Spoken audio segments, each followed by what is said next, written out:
The Puss in Boots recreated. It's a humble inheritance of the miller. He has three sons, a mill, a donkey, and a cat. The miller dies, dividing his meager estate.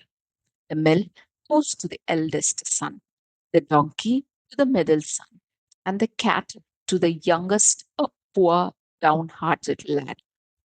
The youngest son laments his fate, believing he will have no choice but to eat cat and make a muff from its skin. The cat, a clever creature, surprises the boy by speaking. The cat promises his master that if he is given a pair of boots and a bag, he will make his master's fortune. The skeptical but hopeful young man uses his last coins to buy the items. Dressed in his fine boots, Puss goes to a rabbit warren, baits his bag with barn and parsley, and pretends to be dead. He catches a plump rabbit. Puss goes to the king's castle and presents the rabbit, saying it is a gift from his master, the Marquis of Carabas. The king, pleased, graciously accepts. Puss repeats this trick, bringing the king various game over the next few months, always in the name of the fictitious Marquis of Carabas. Puss learns the king and his beautiful daughter one day are going for a drive along the river. Puss tells his master to go to a specific spot on the river and bathe. As the king's carriage approaches, Puss quickly hides the master's shabby clothes and begins shouting, "Help, help! My lord Marquis of Carabas is drowning!" The king stops. Puss tells him that robbers stole the Marquis' clothes. The king, recognizing the name of the generous gift giver, orders his royal servants to fetch the Marquis a splendid suit of clothes. Dressed in the royal attire, the young man looks handsome. The princess is immediately taken with him. The king invites him to ride with them. Puss runs ahead of the carriage.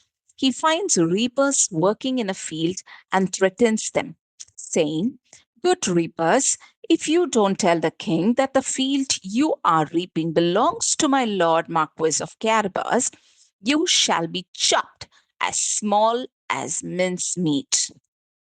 As when the king asks the reapers, they all declare the land belongs to the Marquis of Carabas, astounding the king with his supposed wealth. Puss repeats this with other workers, claiming all the land. Puss finally reaches a grand castle belonging to a fearsome rich ogre. Puss enters and flatters the ogre, saying he's heard of his magnificent power to transform into any creature. The ogre, to prove it, transforms into a huge lion. Puss, terrified but thinking quickly, praises the change. Puss then says, "But I confess, I cannot believe you can change into a tiny animal like a mouse. That seems truly impossible."